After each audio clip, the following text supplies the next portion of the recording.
शेख अब्दुल कादिर जीलानी जिन्हें गौस आजम भी कहते हैं, बहुत बड़े बुजुर्ग और वली अल्लाह हो गुजरे हैं।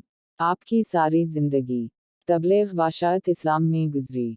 बेशुमार लोगों ने आपसे रूहानी फीस हासिल किया। आज भी दुनिया आपकी तालीमात से फीस याब हो रही है। आपको बचपन से ही इल्म हासिल करने का बेपना शौक था। आपने इब्तिदाई तालीम तो अपने कस्बे जीलान में ही हासिल की, लेकिन दीन की एला तालीम हासिल करने के लिए बगदाद जाना पड़ता था। उस जमाने में गाड़ियां और मोटर कारें न थीं, इसलिए लोग काफिलों की सूरत में पैदल सफ़र करते थे। चुनंचा आपकी वालिदा ने आपको भी बगदाद जाने वाले एक काफले के हमराह रवाना कर दिया। सफ़र पर रवाना होने से पहले आपकी वालिदा ने आपको कुछ खुराक और 40 अशरफियाँ गुज़र औकात के लिए दी। आपकी वालिदा ने ये अशरफियाँ आप के कमीज़ की तह में सी दी ताकि महफूज रहीं, और चलते वक्त आपको ख़ास तौर पर ये नसीहत की कि बेटा, हमेशा सच बोलना और झूठ के करीब न जाना।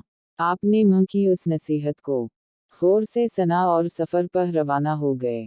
काफले के लोग डरते डरते सफ़र पर रवाना हुए। उन्हें उस बात का भी खदशा था कि कहीं रास्ते में डाको काफले पर हमला न कर दी, क्योंकि उन दिनों रास्ते गैर महफूज थे और डाको अक्सर काफलों को लूट लिया करते थे। आखिर वही हवा जिस बात का डर था। काफले ने अभी सफ़र की 2 मंजिलें ही तय की थी कि डाकुओं के एक गिरवा ने रात की तारीकी में उस पर हमला कर दिया। तमाम काफले में अफरा तफरी और भगदड़ मच गई और डाकुओं ने अहल काफला को खूब लूटा। एक डाकू शेख अब्दुल कादिर जीलानी के पास आया और कहने लगा, लड़के, तेरे पास क्या है? आपने जवाब दिया, मेरे पास 40 अशरफियाँ हैं जो मेरे कमीज की तह में सली हुई हैं। डाकू ने आप की उस बात को मजाक समझा और हंसता हुआ आगे गुजर गया। इतने में एक और डाकू आपके पास आया और वही सवाल किया। आपने फिर वही जवाब दिया। वो डाकू है जो अब सुनकर हैरान हुआ और आपको पकड़कर अपने सरदार के पास ले गया। डाकू के सरदार ने ताज्जुब से आपको देखा और पूछा, लड़के, सचमुच बता, तेरे पास क्या है?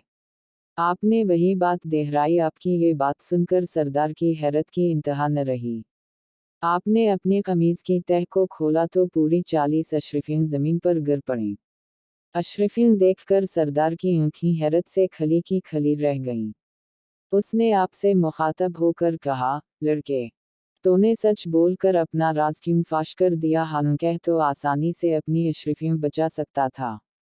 आपने जवाब दिया, मेरी मां ने मुझे नसीहत की थी कि बेटा, हमेशा सच बोलना। मैंने अपनी मां की नसीहत पर अमल किया है। आपका ये जवाब सुनकर सरदार उस कदर मुतासिर हुआ कि बेसाख्ता उसकी आंखों में आंसू आ गए। वो सोचने लगा कि एक तरफ ये लड़का है जिसे अपनी मां की नसीहत का उस कदर ख्याल है, और दूसरी तरफ मैं हूँ कि अपने मालिक हकीकी के अहकाम से गाफिल होकर बेगिना लोगों को लूटता हूँ।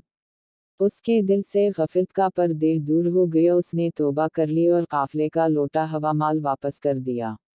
उस तरह आपकी सच्चाई की बदौलत डाकुओं की असलाह हो गई और वो नेकी और परहेजगारी की जिंदगी गुजारने लगे।